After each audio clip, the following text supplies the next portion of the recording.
到新公司上班1星期了，陈小娟有些失望。她以为自己的职务会是朱自强的秘书，但人事主管却把她安排做行政总务的工作。后来她才知道，朱自强的新创公司根本不缺人，会给她这一份工作，完全是看在顾晓的面子上。顾晓和朱自强是认识多年的好友。陈小娟站在家里洗手间的镜台前顾影自怜，她发现自己的脸不再有光彩，以前吹弹可破的皮肤变得蜡黄憔悴，眼角多出一些岁月的痕迹，让她忍不住用双手想要拉提下垂的脸庞。然后她低头想要检视自己的身材，却看到扁平的屁股，有些油腻的腰间肉。她怎么会变得这么难看？她不止变老了，她还是一个离过婚带着孩子的女人。陈小娟突然对自己感到自卑。妈妈，我可以问你数学题目吗？王明阳突然出现在洗手间的门口，手上还拿着一本数学习题本。哦，妈妈帮你看看。陈小娟连忙走出洗手间，拿起王明阳手上的数学习题本。她看了一眼，便皱起了眉头。这以前都是王志胜在帮忙小孩解题的，换到他身上，他只能对小孩露出尴尬的笑容。小孩有些失望地说：爸爸在很远的国家，有时差，我现在没办法问他。妈妈会找个时间跟安亲班的老师沟通一下，请他们帮你多辅导数学，好不好？陈小娟一听到小孩对王志胜能有很深的情感依赖，她的心里就很不是滋味。王明阳乖巧地点点头。他想回去房间再把数学题传到手机上问问爸爸，但妈妈唤住了他。我们要不要出去逛逛街？陈小娟看着小孩落寞的背影，她忍不住想要讨小孩欢心。现在，王明阳看向墙上的时钟，晚上8点钟，妈妈很少会让他晚上再出门的。妈妈，你是不是想买什么东西啊？王明阳好奇地看向妈妈。陈小娟像是被说中了心事，她确实想要去逛逛有没有什么漂亮衣服，她想要多买几件，以后可以穿去上班。我们去逛街吧。陈小娟开心地带着小孩换起外出服，然后她在服饰店为自己和明阳买了不少东西。离婚时，王志胜给了她一笔赡养费，加上每月也会汇款小孩的抚养费给他。现在他不能说是财富自由，但至少不会因为没有工作养不起小孩和他自己。从意识到自己变老的那一天之后，陈小娟开始重视起自己的外貌。她会穿时下最流行的衣服上班，并且每天画上精致的妆容。公司有一些男同事很喜欢来找她聊天，偶尔会带零食来给她吃，她也会开心地跟其他同事分享。她很沉浸在同事们讨论她的穿着与打扮，更注意到朱自强有时在公司与她擦身而过，都会多看她一眼。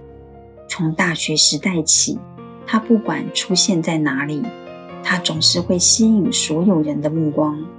对于外貌的评价，她一直都是很有自信的。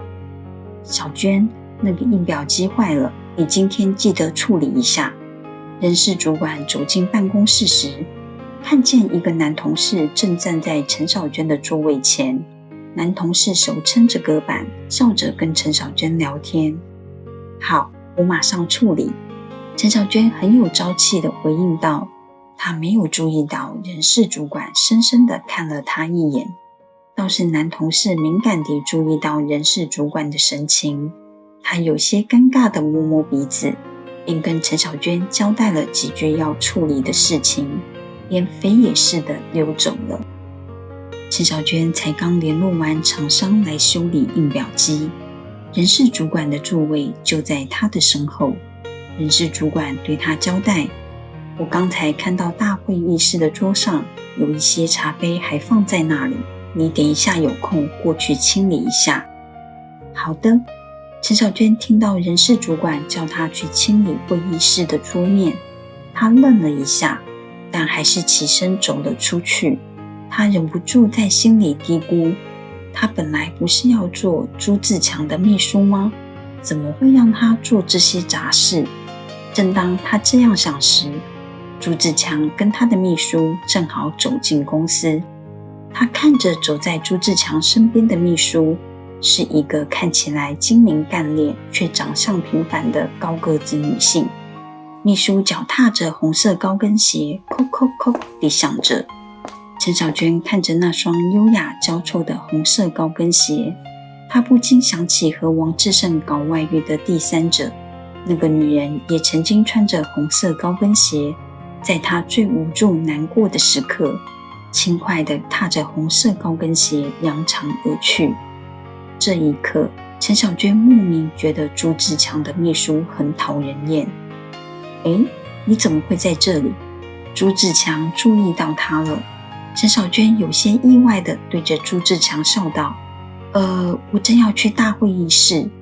陈小娟说不出她要去做清理茶杯这种杂事，她感到难为情。你今天下班有事吗？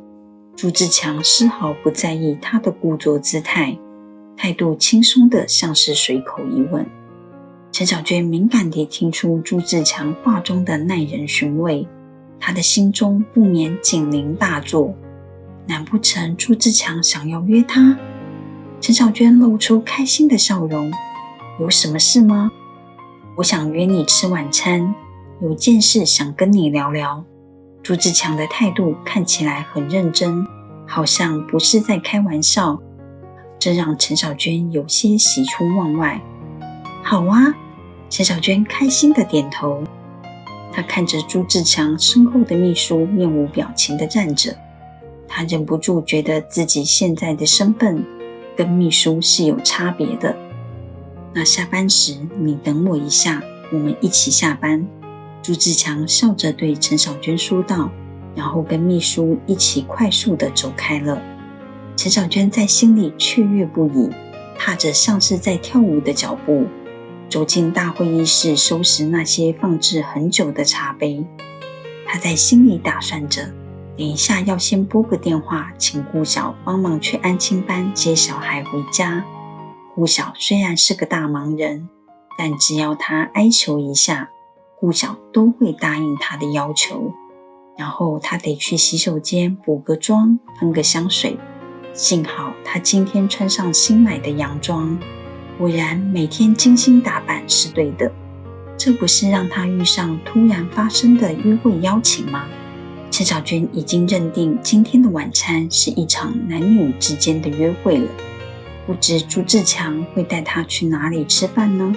她今天穿的可是法式洋装，很适合去高级餐厅吃饭呢。她忍不住一边想着，一边偷笑着。